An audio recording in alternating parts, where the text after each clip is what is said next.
Distinguished ladies and gentlemen, good morning, good afternoon, good day, wherever you are joining us from. Thank you very much for tuning in to today's AFRAA SkyConnect Dialogue.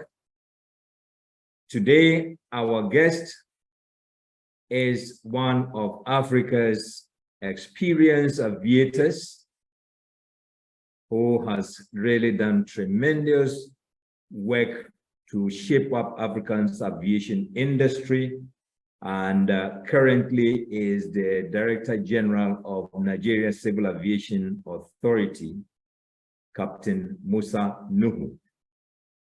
In today's discussion, we will be looking at the state of the industry, the status of implementation of the single African air transport market, connectivity. We would look at aspects of aviation sustainability and the environment, among other things. Ladies and gentlemen, tune in and relax so as we go through this discussion, and I am sure at the end of it all, you would not regret the time spent here. You find it very much worthwhile. As in previous sessions, ladies and gentlemen, the guiding principles are, if you want to participate in the discussions as it unfolds, you have the opportunity to do so. You can post a question on the Q&A tab, or if it's a comment, you can leave it in the chat box. And in between our discussions, I will review those ones and put them to our guest to respond to you appropriately. So, ladies and gentlemen, we have 1 hour for today's session as in all previous sessions, and I wish you all a nice session together, and let us all actively participate as we go through this discussion with Captain Musa Nuhu. Captain, you're most welcome to today's AFRAA SkyConnect Dialogue. Good morning, good afternoon, Ralph. Thank you very much for the invitation. It is indeed an honor to participate in today's SkyConnect Dialogue. I thank you very much for taking time to join us in spite of your heavy schedule, and even considering that you actually are joining us from away from base. Thank you very much for making the time to get African aviation hear you. Before we get started, I just alluded to your experience in this industry and the contributions you have made to African aviation. But let me don't take the sail out of your wind. Let me allow you to tell us briefly about yourself and about Nigerian Civil Aviation Authority, by all means the biggest CAA in Africa.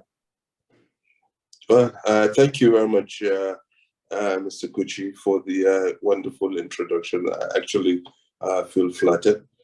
As you introduced me, I'm the Director General of Nigerian Civil Aviation Authority. I've been in that position since February 2020, just before COVID pandemic was declared. As a quick background, I'm an airline pilot by profession. I worked with various airlines, both private, public, and also worked for the government in the presidential air fleet, flying the president. And I did have over stints in the Ministry of Aviation as a technical assistant to the Honorable Minister of Aviation. I worked briefly in the Civil Aviation Authority as inspector, before moving on to as representative of Nigeria and the International Civil Aviation Organization Council in Montreal from mid-2016 to end of December 2019 for 3.5 years. And while in Montreal, I had the honor to serve in various committees in ICAO, and also chaired the AFRIC group, which is a group of African representatives to ICAO resident in Montreal. And I also had the honor to briefly serve as the chair of the AFI plan which is one of the major ICAO regional programs for Africa. Unfortunately, after my election, shortly I was appointed to be the DG of Nigeria, and I couldn't really hold both positions. As we all know, being a DG is a full-time project, and I can't afford to run all of it.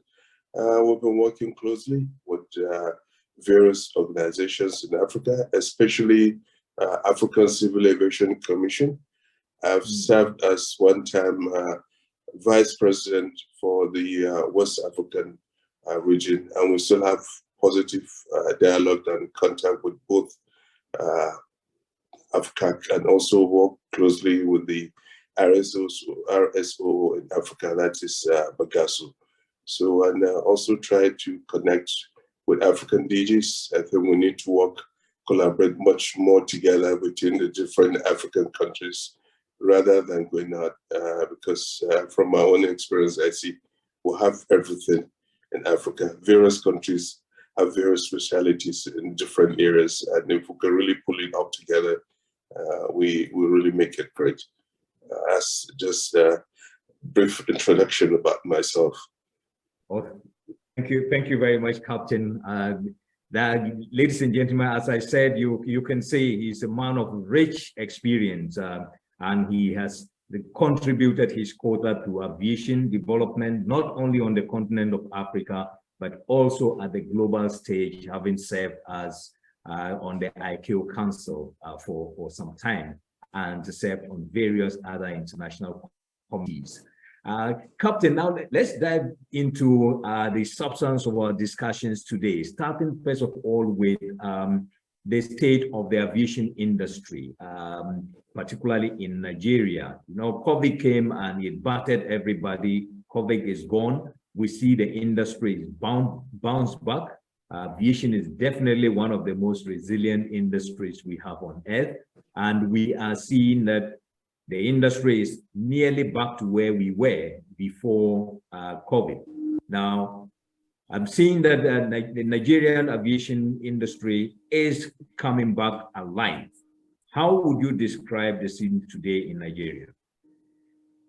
Thank you very much. Yes, actually, surprisingly, the Nigerian aviation industry after the COVID pandemic has recovered. We have actually recovered past the pre-COVID levels.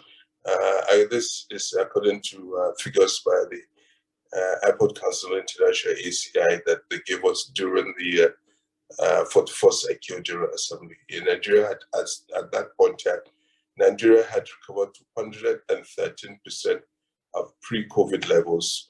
The second fastest recovery in the world, only second to Colombia at that point in time, which had 117%.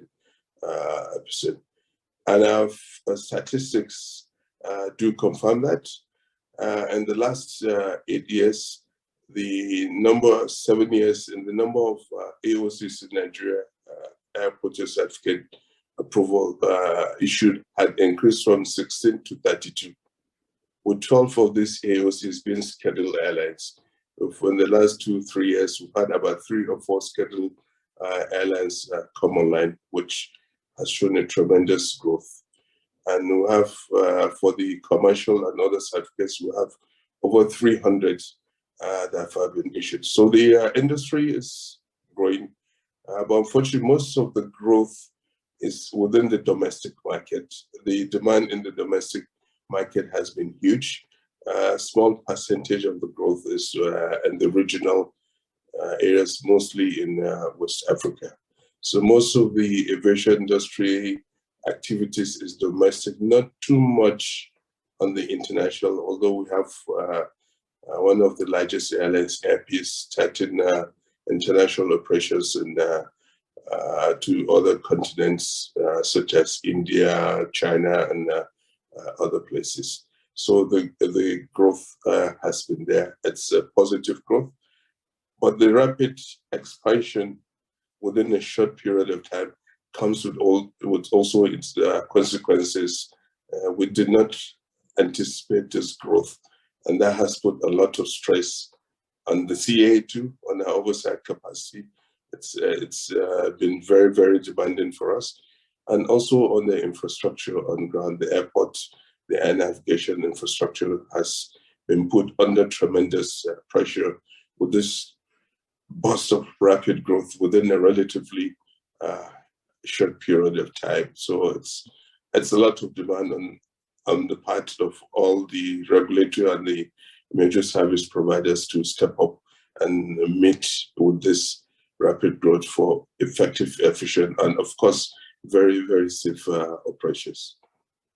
Wow, well, this is tremendous growth indeed. I mean, and we're seeing the interest in setting up more airlines in the country with an additional, in fact, doubling the number of AOCs in the country. That's impressive, and we're hoping that sooner or later we see the traffic would probably more than double what we are seeing today. But Captain, now you talked about the difficulty that the strain that this is putting on. Ralph, I can't hear you. You seem to be a bit frozen. Oh, sorry. I'm saying that you talked about the pressure. Hello. Ladies and gentlemen, I think we've lost my guest. Let's try and locate him and get him back on call. We are into a the start of a very exciting discussions, and just hold on. And the Captain has just joined us back. Great. Captain, can you hear me? Yeah, I can hear. Sorry, my apology. I dropped offline for a few seconds. Yeah, great. Yeah, I was just saying that you did mention in the growth that we experience in the Nigerian market, the strain that is putting on infrastructure and also oversight capacity. And we haven't seen the end of this growth yet. I want to believe that this is actually just the tip of the iceberg, considering the size of the country's population and the fact that the economy is coming up also strongly with the new government and all. I want to believe that the infrastructure, the bodies responsible for making sure infrastructure and oversight are up to scratch, are also putting their resources in the right places so that soon we'll get better and much more improved infrastructure to cope with the growing demand. Yes, absolutely. And CA, we've taken a lot of steps to cope up with this rapid growth. And some of these plans are in the short to medium terms, and some are for the longer medium term. To cope with the sudden increase demand, we've recently had a lot of more technical staff, inspectorate cadets that we will be training so that we can cope up with this increased oversight responsibility. However, in the long medium term, what do we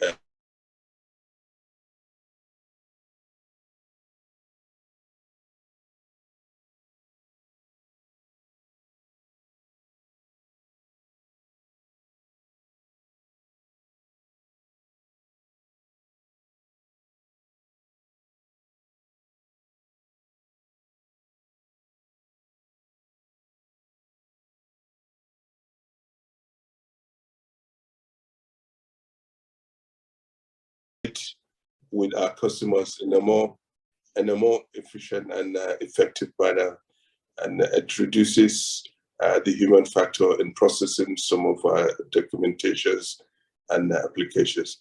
And very importantly, we get accurate data from the automation, the data. And what the data will do, it will tell us our strengths. And it also indicates to us where we are not up to scratch, where we need to step up and live up to expectation. And with data also, you can do projection going forward. So it is exciting times for us, but it's going to take a lot of resources, both human resources and financial resources. But the process has started. The process has started, and we hope in the next 3 years we get to the promised land. Oh, great, great. We're all hopeful, and we're looking forward to Nigeria leading the way, especially as we march towards SAATM full implementation. But you also alluded to the fact that many of the Nigerian airlines are currently focused more on the domestic market, and a few are venturing into the West African market, but not so much intercontinentally and globally. Why the focus internally? Is it that there's enough business that they don't need to venture out? Well, I think there are various factors that affect that, because surprisingly, we have almost all the major international airlines, both intercontinental and African airlines, flying into Nigeria. So obviously, the market is there for the Nigerian airlines, and I think Nigeria currently has about 93 bases that have been signed with different countries. Number one, the domestic market is huge. Despite the huge size of the domestic market, less than 10% of Nigeria currently travels by air. So Nigeria is under-traveled by air internally. So there's a huge market domestically. But also, I think it's important for the airlines to start, at least with the regional flights, improve the connectivity within Africa. West Africa as a region has probably one of the worst interconnectivity in the world, and one of the most expensive. You're in Accra, I'm sure you know how much it costs you even to travel between two West African countries, which direct flight could be 2 hours. It would take 8, 9, 10 hours, 12 hours with various stops. So the opportunity is there. We've spoken some of to the Nigerian airlines to the reason why some of them have proposed and the process of starting regional flights. And some of them, I think it's unfair competitiveness, because the airlines, most of the airlines, almost all the airlines in Nigeria are privately driven, and they feel it's unfair to go into direct competition with government-owned airlines who get subsidies, state subsidies. It is not a level playing field. There are many airlines that have government airlines in Africa that have received tens of millions of dollars, and due to the COVID-19, and the Nigerian airlines, because they are private, they didn't receive much support from the government, and they feel it's very, very unfair. They cannot compete with an airline whose government pays their debt up. So those airlines are able to lower their prices. The competitive playing field, it's not even. And these are some of the issues that came up during the last SAATM pilot implementation program road project that took place in Nigeria. And the airlines quite explicitly expressed their concerns to the AFCAC Secretariat on these issues, and they find it difficult, to go compete with a lot of government. If you look at across West Africa and Africa, almost all the airlines, with the exception of a few, are government-owned. So we have a peculiar situation in Nigeria where all the airlines currently are privately driven. So then that is quite a challenge. I mean, considering that if airlines are obtaining subsidies and others are not, it doesn't create a fair playing field for them to compete. But how do you think such an issue can be really handled? Because we need both the state-owned and we need the private airline, but we need a fair environment for them to play. How do we get that? Oof, that's a difficult one. If you really look at it, some of the governments, you can't really blame them for subsidizing the airlines, because the airline industry plays a critical role in the economic development of a country.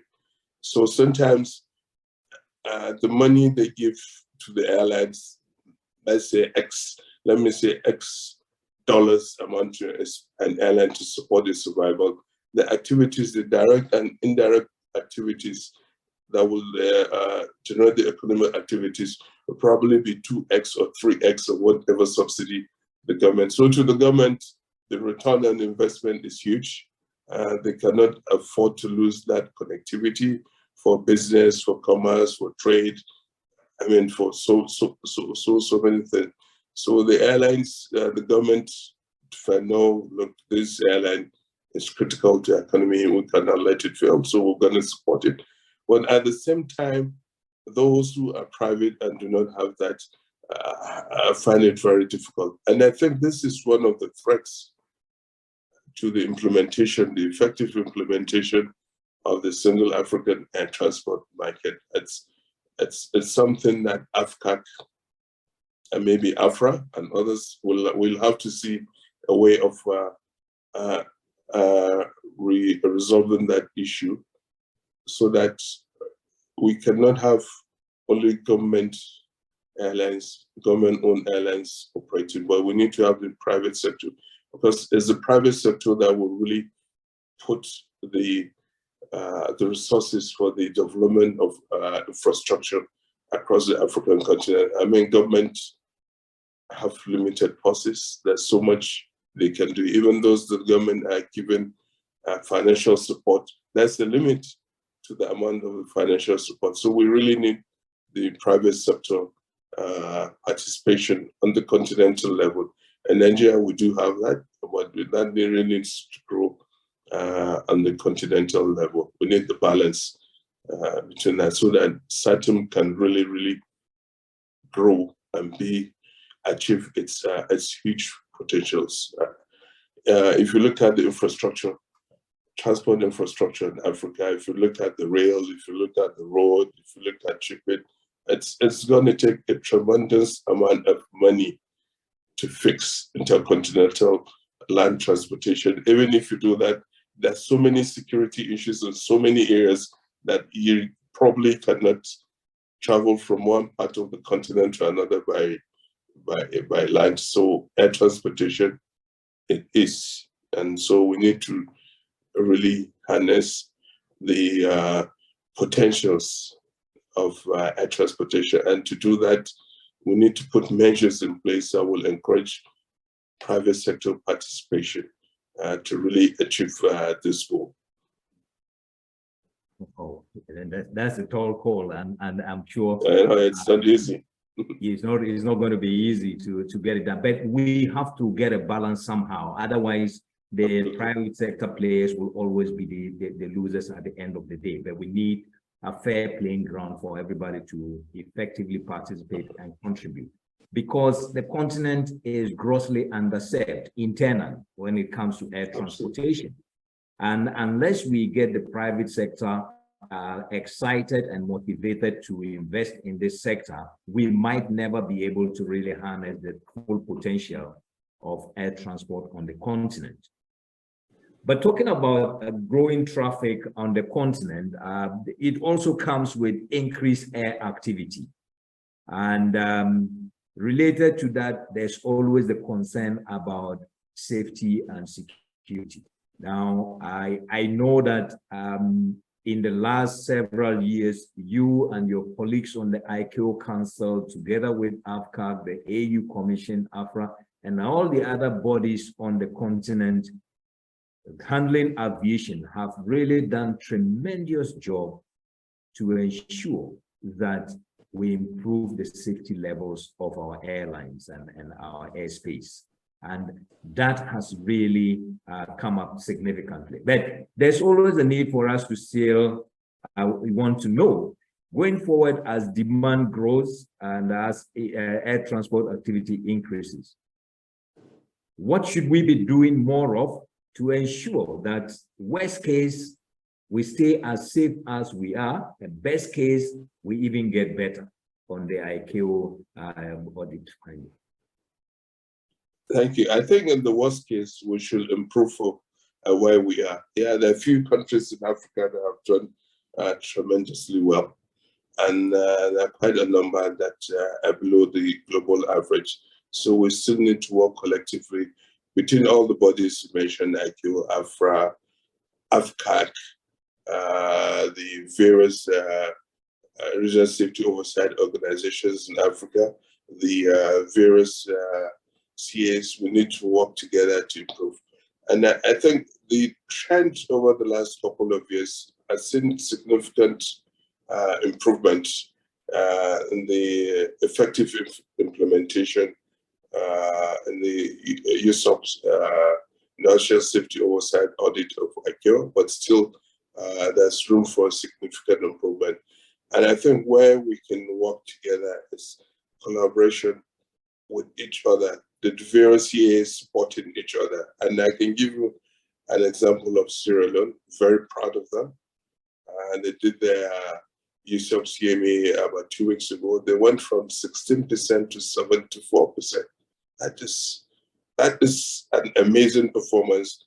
And it came with support of Nigeria and Bagasso and AFCAC and some other CAs working together to help an African country get to that stage. That is an amazing, and I think these are the areas we need to work. In Nigeria, we are having an audit in August to September, and we've spoken to through the WACAF office. We are going to get some assistance, some inspectors from Ghana and Cote d'Ivoire to come and sit down with us and work together. These are the kind of collaborative efforts we must do internally within Africa. And I say we have the resources, but we need to work together internally within Africa to help each other reach that level. Because what that does, the more the safety levels improve, the more the confidence of even those who want to come and invest for the investors, the more the confidence for the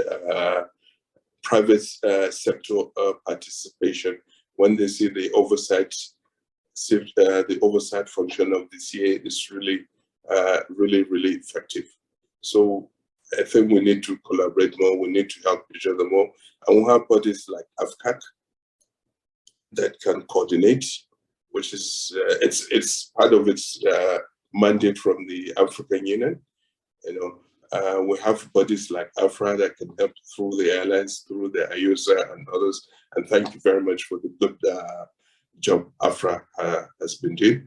And we also have the WACAF regional office. These are bodies, and we'll have the WACAF and we'll have the ISAF, East and Southern Africa, to ICAO regional offices to really help us coordinate between the different CAs. Nigeria has signed a couple of MOUs with some CAs, and we're looking forward to sign more with more CAs across Africa. So we need to collaborate where we don't have this specialty. We'll go to maybe South Africa, Kenya, or whoever has that specialty, and they come and work together and improve ourselves.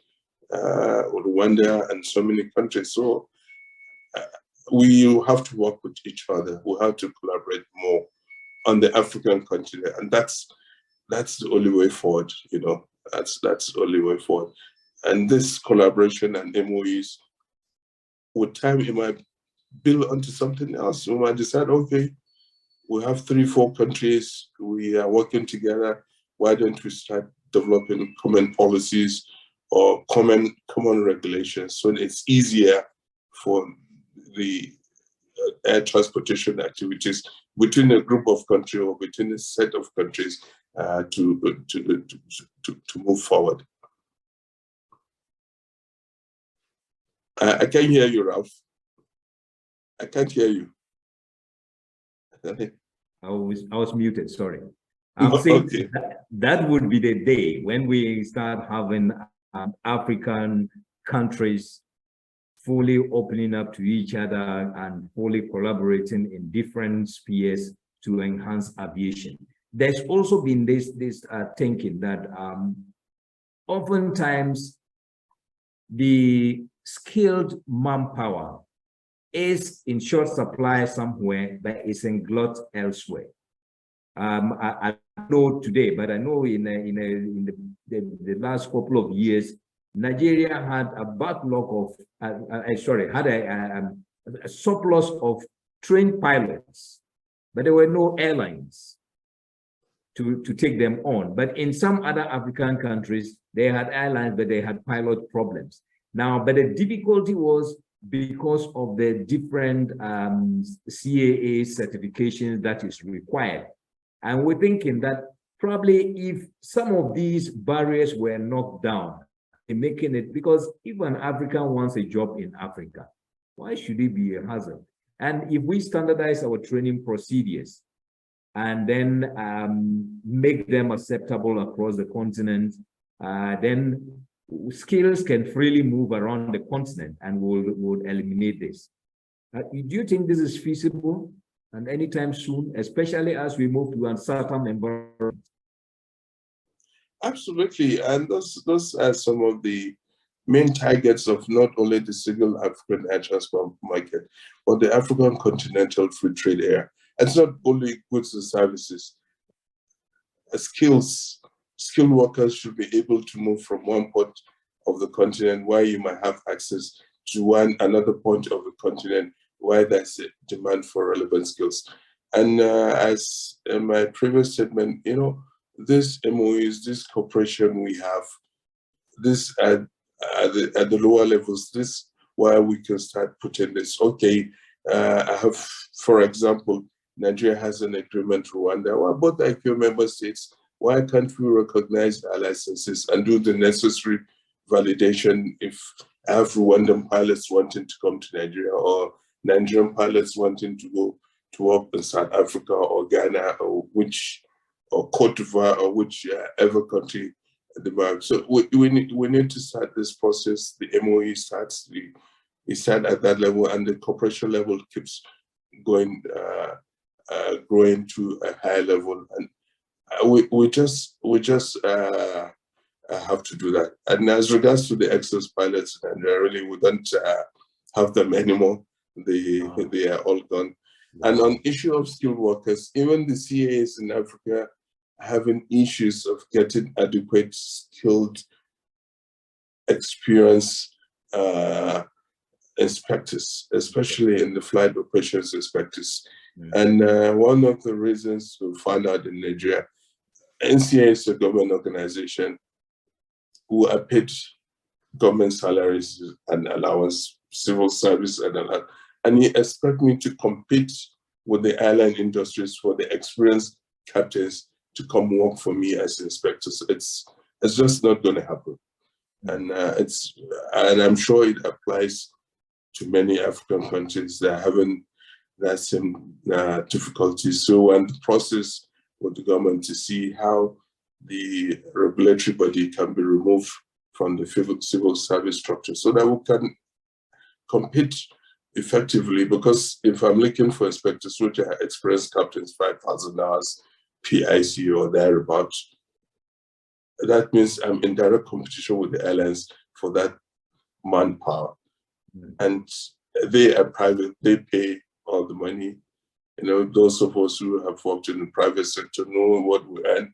And now, as the CA, we know what we earn. It's not the same. So people generally go to work where they'll get more pay package at the end of that. And that creates difficulty for the CA also. So it's something we just have to look at. We're looking at it in Nigeria. We've had it a short-term approval so that we can adjust the take-home of the inspectors, but we'll have to find a way of removing the CA from the public service or civil service infrastructure, and it might be applicable, in terms of the salaries and wages and entitlements, not removing it and making it the private sector, just in terms of the entitlements of the staff, so that we can compete on a more even level with the industry. Yeah, that's very interesting. Yeah, because remuneration is the driver of many skills around the world, and so the skills will go to where they are better paid. I mean, otherwise, you cannot do it. You might struggle to recruit people, but you cannot retain them at the end of the day because you're not paying well. But it appears that the skill shortage also and the need for additional skills is not only an African thing. Post-COVID, we realized even in Europe and North America, because most people were entrenched during the COVID period, there was a skills gap when the traffic started building up. And so states, sorry, for the people to get back into training and developing capacity, but that was not happening. But I always think that in Africa, we have a very youthful population, but we're not training enough for the future and for the world. What could we do to spare interest in aviation training and get that to a much more higher notch, so that we train not just for Africa, but for the world? Okay, as regards, just quickly, as regards to Europe and other Western countries, during the COVID, people were let go, without short notice. A lot of these people needed to survive. They went to other areas, and they found other callings, and a lot of them didn't want to come back. Once they all aviation is unpredictable, if anything, they'll let you go. As regards to the capacity building in Africa, I think we need to do more advocacy. We need to promote aviation in the schools. It has to be a coordinated effort in the various countries. We need to promote aviation. We need to have seminars. That's a company organization called Mama G in Nigeria. They do that most of the times. They have seminars. They have this. They promote aviation. They even have a TV program. That's the only way you can arouse the interests of the kids, to want to go into aviation. But the training capacity in Africa, I don't know, with the rapid growth, we do not have adequate capacity for training of people to really meet up with the increasing demand for some specialist areas. And also, in addition to that, for the CAA, we want to take people who have industry experience.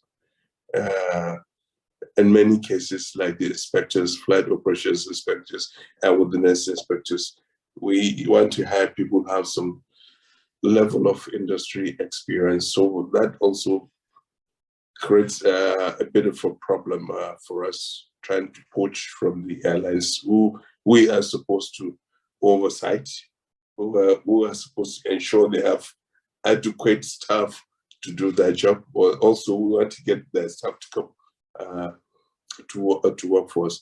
So I think one of the efforts AFCFTA should do to actually promote this training. We have I think the AATO, the Training Schools of Africa, coming together. I need to find a way of increasing the capacity. But to increase the capacity, you must have a projection. What does Africa need in the next 10 years? What is the projected growth of the industry in Africa?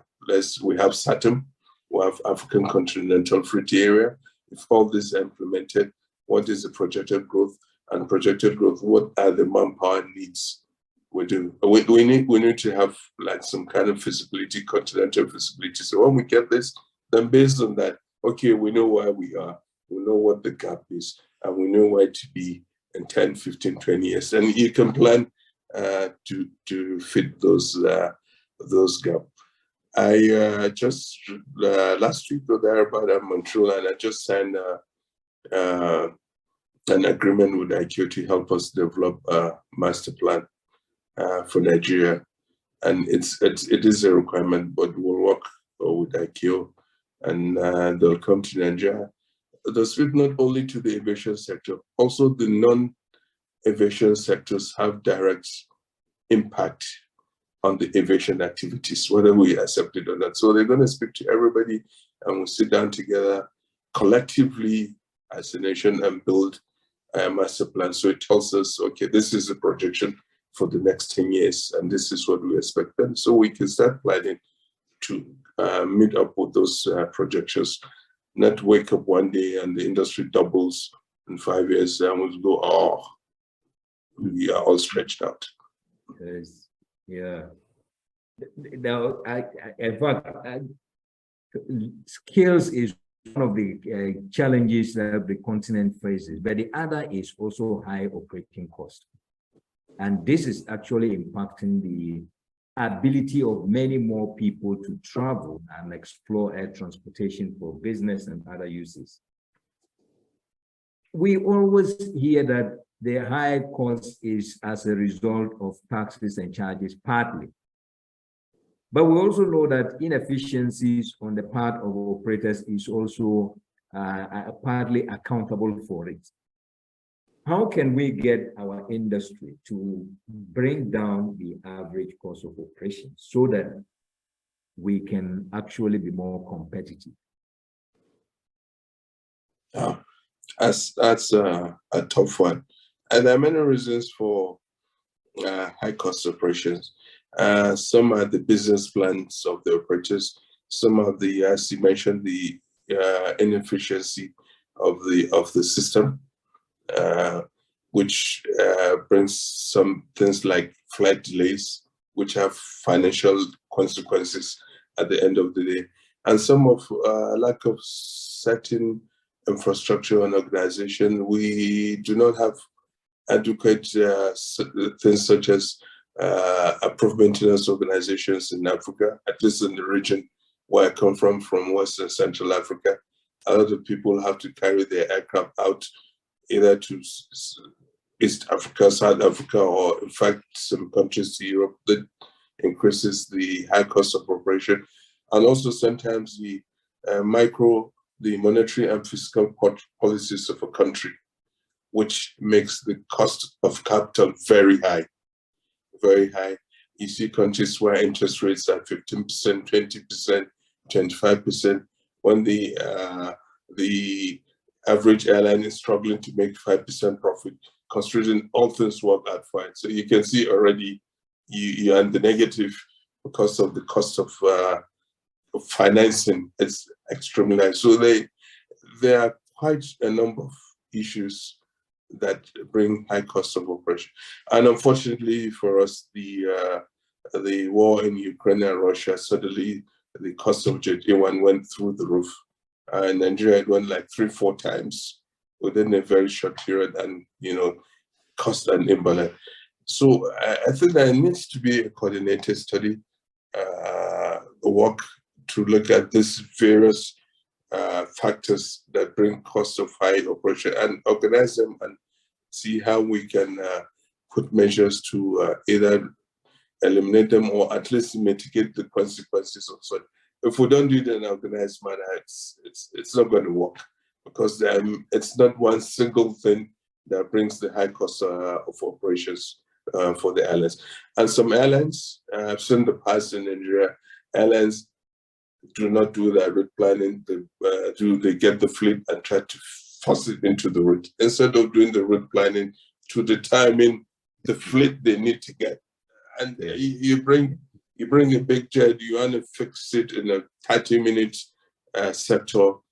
Just the cycles on the maintenance will kill whatever profit you think you're getting by carrying 100 passengers over a short period of time.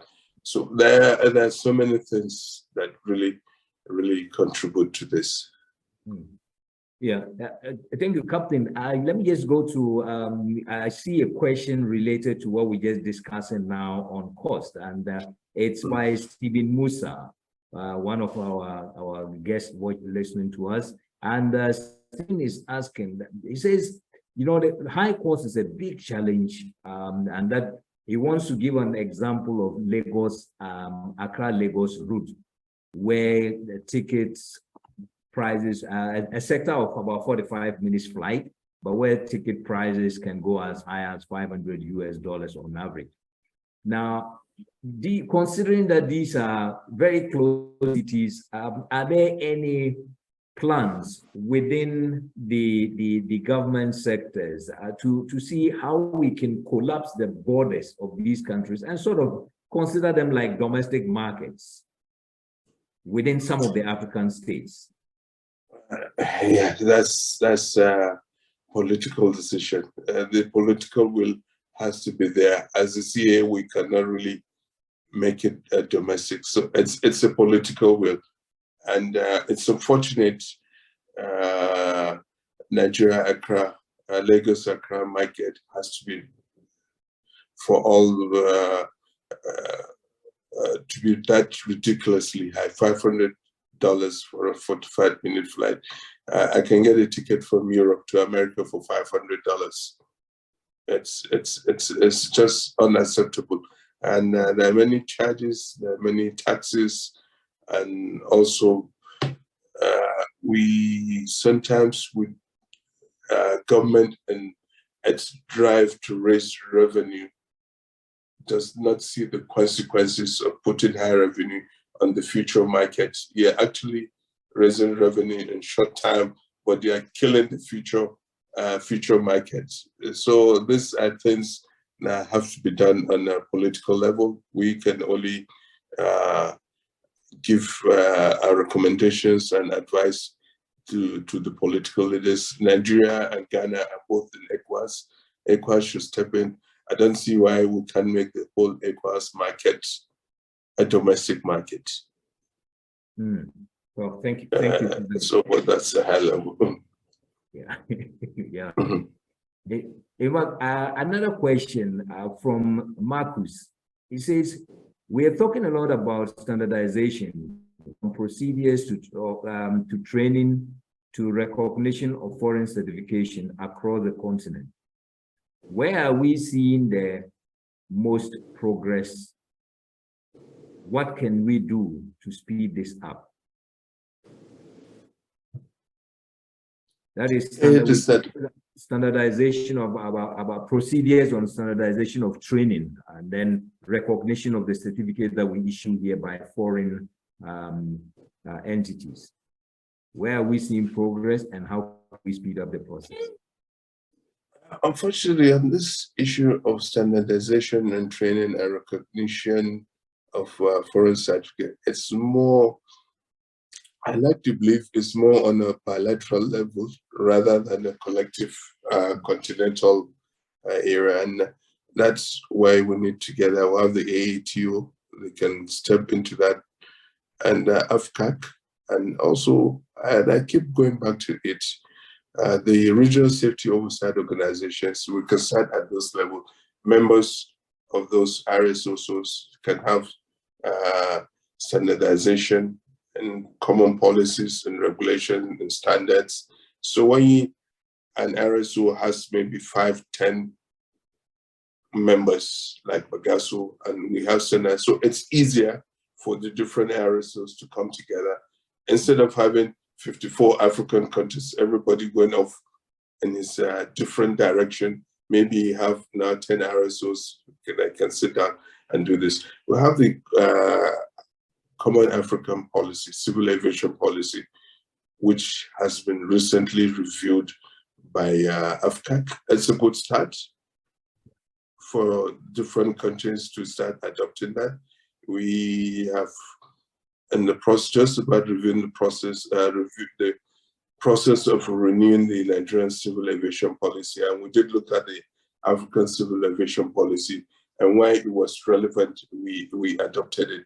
So if we have more countries that can do that, then we'll have some kind of commonalities and policies in certain areas. And it's easier when you have that to start in those areas to start having standardization and such things like that. It's a lot of these things, I still go back, is a political will. We need the political will among the leaders to do this. You can see in Europe, when EASA or the predecessor of EASA entered the joint aviation, there were a lot of difficulties, but at the political level, they had to say, look, we needed to do this, we need to do it. So the political will and leadership will force that. It's not only aviation, it cuts across all the industries in Africa.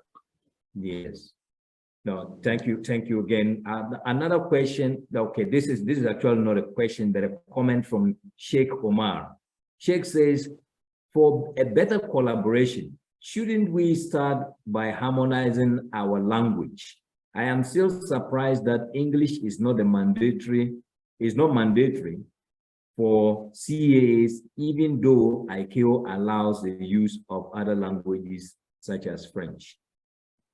It's just a comment he's making that that's a very sensitive issue of languages. Yeah. Being in ICAO Council with the 6 languages, it's very sensitive, and we have to be very careful handling the issue of offshore languages, because if you don't handle it rather than bringing us together, it's going to split us further apart. So it's a very difficult, it's a very sensitive issue. Yeah, I think we should coexist with our differences at times. Absolutely, absolutely. Now, the fourth and final question here is from Sege Gatoyi. He says,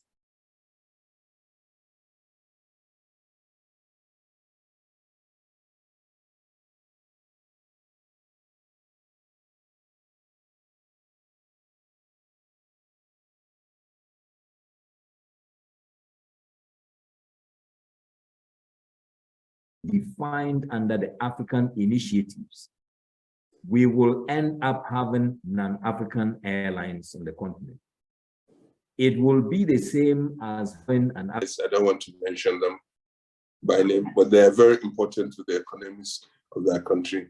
And the government does not want the airlines to fail.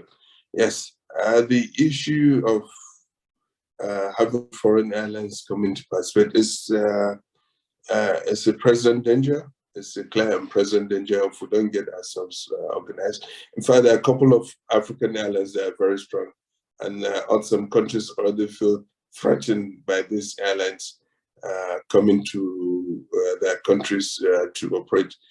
Yes, there are a lot of things we need to do.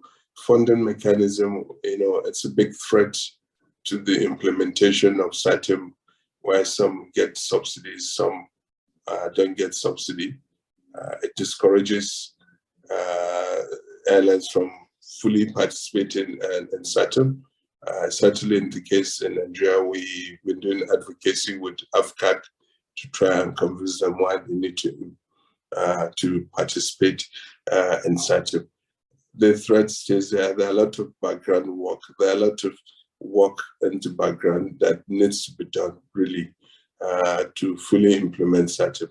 And unfortunately, African Continental Free Trade Area will not really take off, will not achieve anything near its full potentials if SAATM does not succeed, because SAATM has the only way of, for the near future, moving goods and people across the continent, wide space of the continent right now. I've driven from Nigeria to Accra. Just some years ago, I knew the difficulties I had at each border. And the number of checkpoints is just not feasible. It's just not marketable to move goods that can be moved within a few hours, even by road. It takes 2-3 days. It just won't work. It just won't work. So SAATM we need to do whatever we need to do to ensure SAATM succeeds. There are a lot of impediments, but they are surmountable. There are challenges, they are surmountable. But we just need to work and collaborate. And the political will, I still say that there are a lot of the issues as a political leadership that can resolve. Yeah, Captain, the issues are many, and I'm not too sure whether it's because governments really don't understand the power and importance of aviation and how it can transform their economies, or is just misplacement of priorities. We just need to continue with the advocacy work and hope that governments will, one after the other, start to act on some of the areas that are very critical for the success of air transport and for economic upliftment, so that we can see that come about. But our time is fast running out, Captain, but I cannot let you go without us touching on air transport sustainability and the environment. Two interrelated and critical areas of late that we need as a continent to be on board going forward. What is Nigeria doing in this area? Okay, sustainability, it seems to be the word, the catchword in aviation now, sustainability. And it's very, very important for us in Africa to participate. We have the issue of sustainable fuel.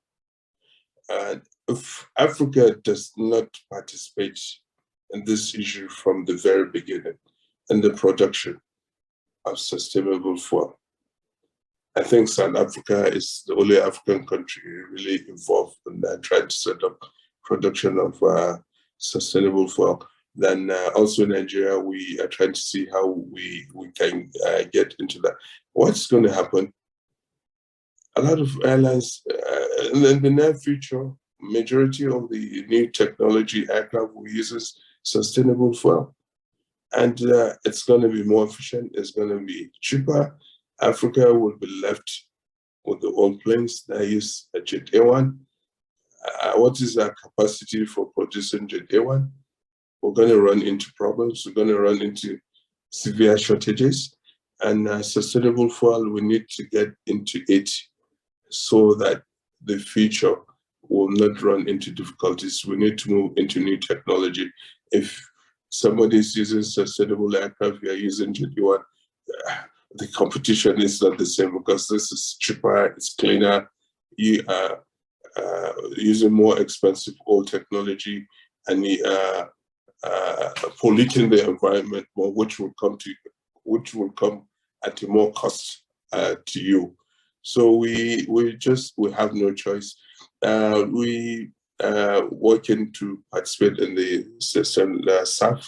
And I encourage more African countries to do that. Maybe we can do it at a collective level, pull our resources together and have huge self-production somewhere on the African continent.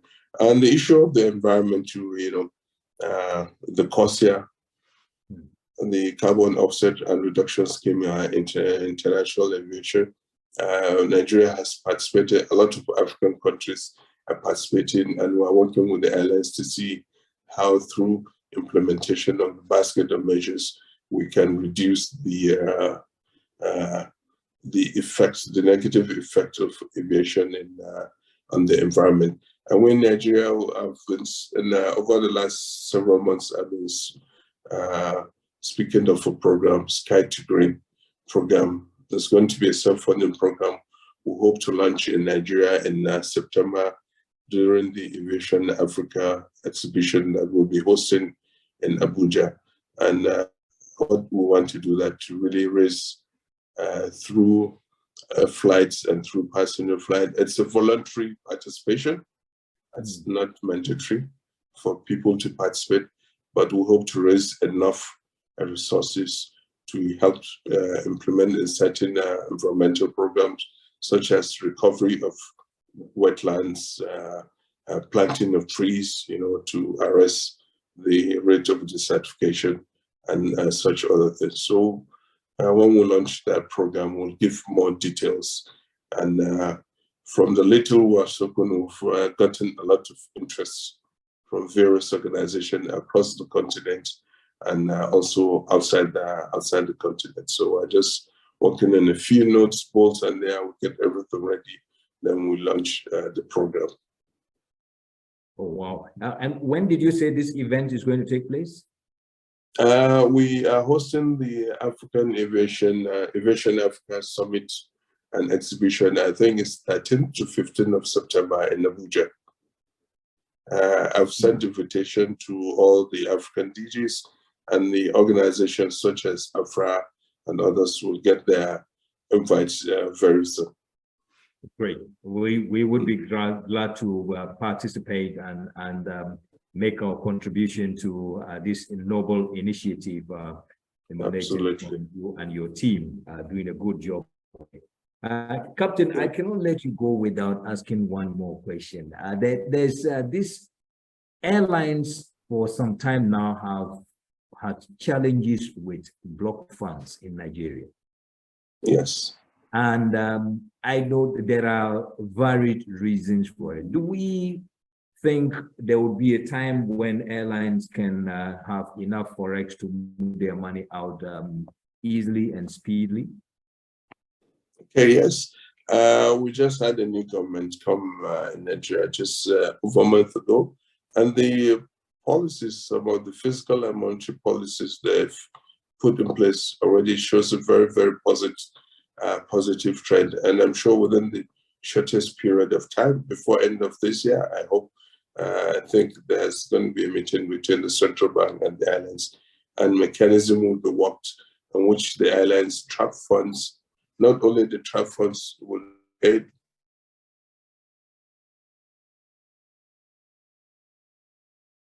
to prevent such occurrence in the future.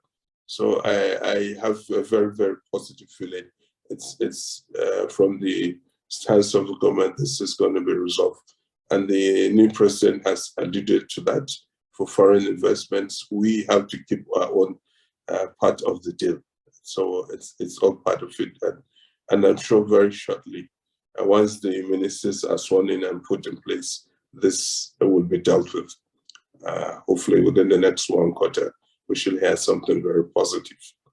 Wow, Captain, that is very optimistic and very promising. And we really are looking forward to having enough forex for airlines to be able to move and transact business peacefully. Now, before I let you go, do you have any final message for our audience?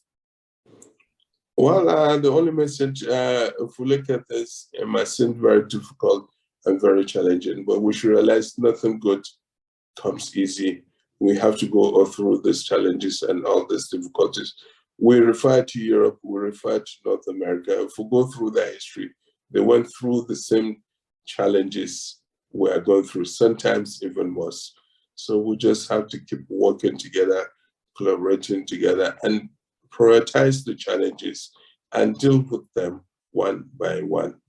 That's the only way. If we try to resolve everything at the same time, we're just going to spread ourselves too thin and not able to cope with it. So we just prioritize whatever difficulties we might have and deal with them, because the potential and the future and the outcome is just amazing for Africa.